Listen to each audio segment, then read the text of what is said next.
Patria, estudiaremos la perdida verdad.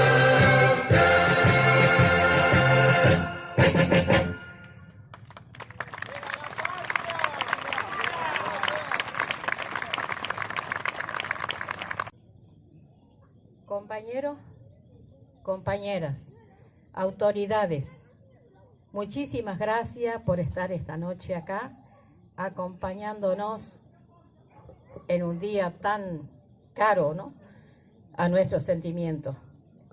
Le agradezco tanto esto porque, digamos, estoy muy emocionada. Siento poder estar un año más compartiendo con ustedes este nuevo acto del 24 de marzo, donde quedaron por la memoria, la verdad y la justicia. Esta noche recordar, como siempre, a nuestros 30.000 compañeros desaparecidos y a todos estos compatriotas que vivimos ese día nefasto del golpe de Estado en nuestra historia argentina. De la ofrenda floral en el monolito que perpetúa la memoria. Para ello invitamos a la comisión organizadora de la Memoria por la Verdad y la Justicia, a sus miembros y también al doctor Pailer. Invitamos también con una ofrenda floral por parte de la municipalidad el señor Serafín Núñez, director de Cultura, por favor, y la señora Santos Barrios. También vamos a invitar a los referentes de los movimientos sociales, por favor, que acompañen. Y también veo allí otra ofrenda floral, por favor, me avisen. Pedimos a algunos de los referentes de los movimientos sociales, por favor, también que nos acompañen. Gracias. Barrios de Pie, gracias. La ofrenda floral también es de Barrios de Pie de la ciudad de Tartagal. Gracias. Vamos a invitarlos a colocar esta ofrenda floral en el monolito que perpetúa la memoria, por favor. En esas noches largas, sin luna, sus hijos cargados de angustia la buscaban. Tenía una túnica raída por el desconsuelo, con injusticias grabada. Y el color de esos tiempos teñidos de dolor, con sangre hilada. Su gorro frigio, de la libertad soñada, caía a pedazos por las calles desoladas, cuando caminaba sin rumbo, dolida y descalza. La historia entretejió sus páginas, que tenían de esas madres sus lágrimas, de esos niños frágiles y desvalidos, la memoria intacta. Tenía a esas abuelas buscando a sus nietos por nacer, que no encontraban, todos impregnados de ideales, que entre halos de silencio se escuchaban. Esas páginas de la historia que duelen también se escribieron aquí con tristeza quebrantadas. Cuando el miedo recorría nuestras calles a la distancia, entonces era el ocaso de una tibia primavera, cuando un 16 de diciembre del 75, de madrugada, llamaron a la puerta de su hogar en Tartagal al médico del pueblo que la gente honraba, sin oponer resistencia ante la vil cobardía.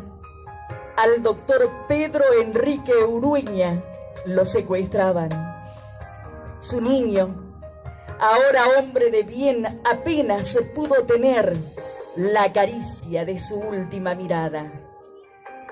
En un camino de cornisa, un 27 de febrero del 76 en Salta, a Juan Zoilo Melina, luchador y compañero, que hallaban. pudieron callar su voz. Pero en sus hijos ese legado de entrega quedaba, porque defender los derechos era su premisa jamás abandonada. Como preludio de las noches más largas que mancharían con egoísmos y odios el alba, un 11 de marzo del 76, era secuestrado el doctor Miguel Ragone por la mañana. Clotilde, su esposa, con la mirada en el pasado, aún busca respuestas que aquieten su alma. Aún busca en sus recuerdos a ese hombre digno de mirada clara. La palidez de un verano del 76 hacía presagiar un otoño gris con sus hojas ajadas. Menena Montilla sabía lo que pasaba, pero su compromiso con los que más necesitaban sí importaba. Esa madrugada del 13 de marzo se aferró a su niña de 9 meses, a la que tanto amaba, y dormida en un sueño taciturna, embarazada, con fuerza la estrechaba. Hombres con rostros cubiertos entraron a ese tibio lugar para borrar sus mañanas. Ella intentó con valentía defenderse, sin saber que el llanto de su hija era lo último que sus oídos escucharan. Ese invierno del 76, un 9 de agosto, el frío de la noche acechaba. Venían por Jorge Santillán, el joven dirigente, el que con el alma la justicia social abrazaba. Irma, su esposa y compañera, fue golpeada, y aún así, con sus hijos pequeños, en vano lo ayudaban. La cobardía enceguecida nubló el momento, y en las retinas de Jorge quedaban congeladas esas manos extendidas, exhaustas. En embarcación, las páginas del horror también entraban. A Silvia Sáenz de Buistas, del seno de su familia la separaban. Ese 6 de septiembre del 76, en el ocaso de esos días fríos y oscuros, Lucho Buistas, aún en su agonía, militaba, porque siempre buscaba contener a los más desposeídos y los abrigaba, porque también pensó en ese pueblo originario y su hambre mitigaba. En Tucumán, Enrique Aurelio Campos, en el desarraigo arbitrario, resistía a la historia que escribía con el alma. Su Aguaray natal, su esposa Lilia y sus hijos eran la bandera que le permitieron luchar con la palabra. Era agosto del 77, un invierno con paredes grises, donde la muerte asolaba, cuando Aurelio Campos, sin entregar la causa, sintió el frío del exilio en sus venas, pero la militancia intacta. Pero también podemos decir que es una lucha no solamente por reconstruir la memoria, sino también es una lucha que implica necesariamente pensarnos hoy en el presente. Y hoy en el presente tenemos un gobierno a nivel nacional que está denigrando, que está atacando en forma permanente a los organismos de derechos humanos, a las madres, a las abuelas, a los movimientos sociales que todavía siguen levantando la bandera de esos compañeros que perdieron la vida. Como decíamos, hay que insistir en levantar esas banderas de los 30.000 compañeros que dieron su vida peleando, pensando que en el barrio, en la escuela, en la ciudad, en la provincia o en el pueblo podían construir algo diferente. Compañeros y compañeras, como bien decía el compañero recién, Del 2015 a la fecha hemos tenido que hacer memoria y hemos tenido que discutir un montón de luchas y de cuestiones que creíamos saldadas. Y voy a arrancar con una frase de un querido compañero, un entrañable compañero, que en la ESMA, allá por el 2005, si mal no me falla la memoria, dijo: hablemos claro, no es odio ni rencor lo que nos guía y lo que me guía, sino un profundo sentimiento de justicia y de lucha contra la impunidad. Ese fue el compañero Néstor Carlos Kirchner en la ESMA, cuando recuperó ese centro de tortura, cuando recuperó donde se planificó el asesinato y exterminio de un montón de compañeros y de compañeras que dieron su vida por la patria. Hoy también tenemos que recordar que aquellos macabros que llevaron adelante ese plan de exterminio hoy son los que nos gobiernan. Hay que recordar quién es Macri, hay que recordar quién es Marcos Peña, hay que recordar de dónde vinieron. Y hay que recordar que sus ministros de Economía son los que están llevando adelante el mismo plan que llevó Martínez de Oz cuando fue ministro de la dictadura, la desregulación del mercado financiero, apostando toda la timba y destruyendo la industria nacional. El que lleva adelante también con impunidad que la Corte plantee un 2x1 a los genocidas para que salgan en libertad antes, cuando nos costó años, y como bien dijo el compañero y como dijo Néstor, vimos la claudicación en la puerta de la esquina con la ley de obediencia debida y punto final, con los indultos, pero acá estamos, acá seguimos y vamos a resistir todo lo que sea necesario. La verdad que es un honor estar acá frente a los compañeros que son familiares de las víctimas. Nada más, la verdad que es un honor para mí. 30.000 compañeros detenidos desaparecidos. 30.000 compañeros detenidos desaparecidos. Ahora. Muchas gracias. Esta noche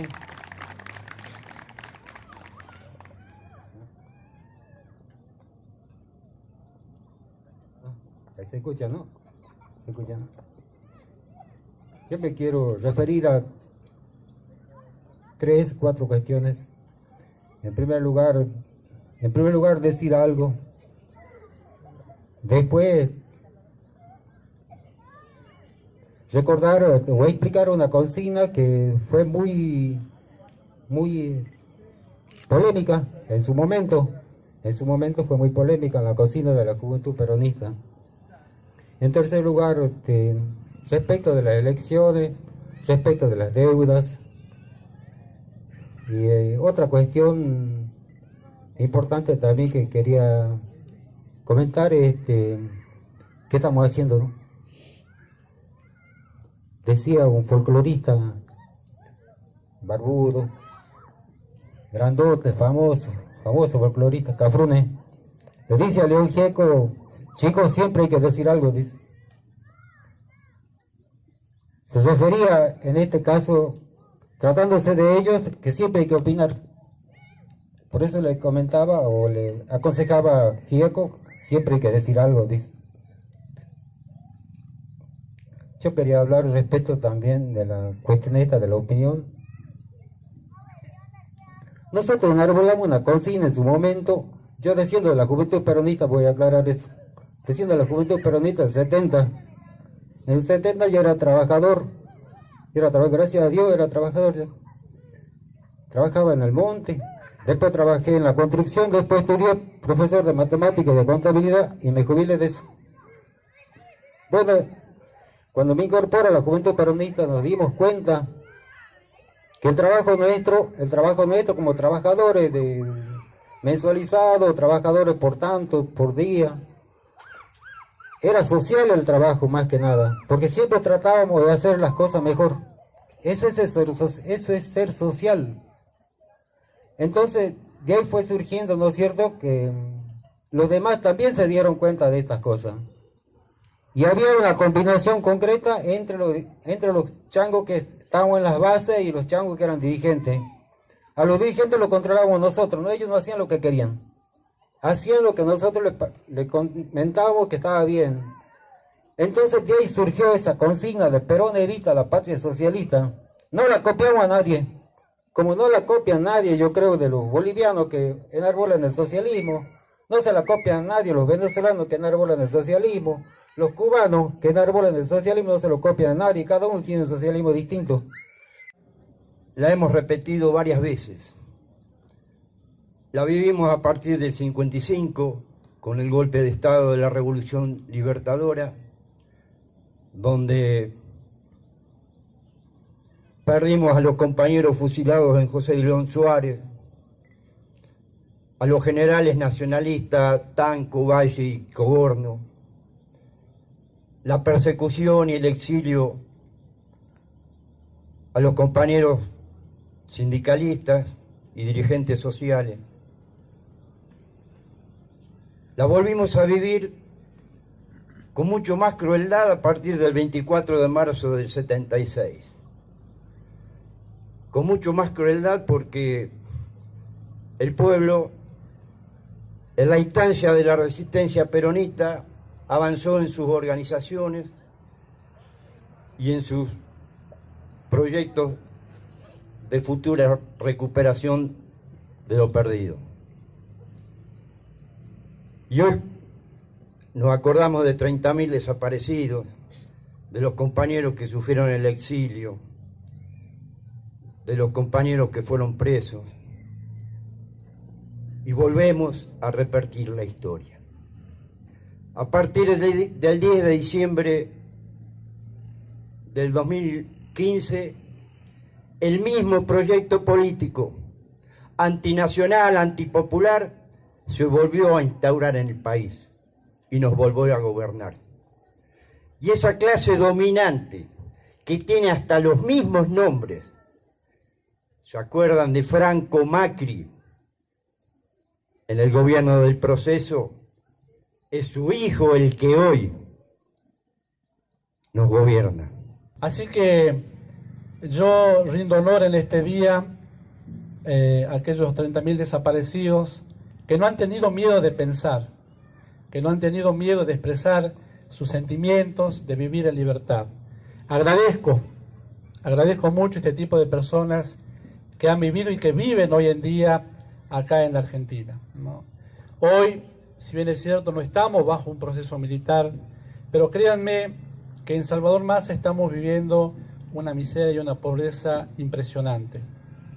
Decidí participar en política porque precisamente yo veía esto, la desigualdad que se ve en las calles, que se ve en los hospitales, que se ve en la educación. Yo vengo de una escuela pública y gratuita, vengo de una universidad pública y gratuita.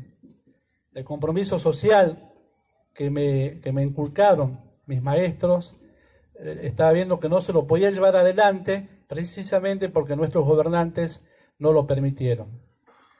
Así es que agradezco esta noche por el encuentro que hay, porque me han invitado.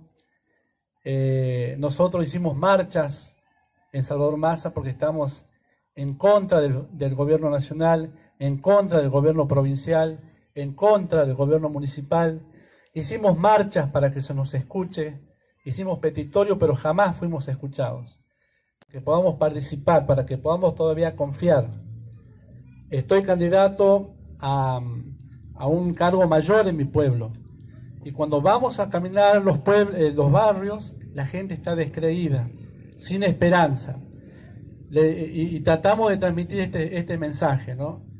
Así que yo en esta noche solamente agradecer a las víctimas de este proceso militar, y ojalá que nosotros, en honor de ellos, no nos convirtamos en víctimas tampoco, y sigamos luchando por esta libertad que tanta sangre ha costado. Mi agradecimiento a todo este pueblo que no olvida todo lo que ha sufrido.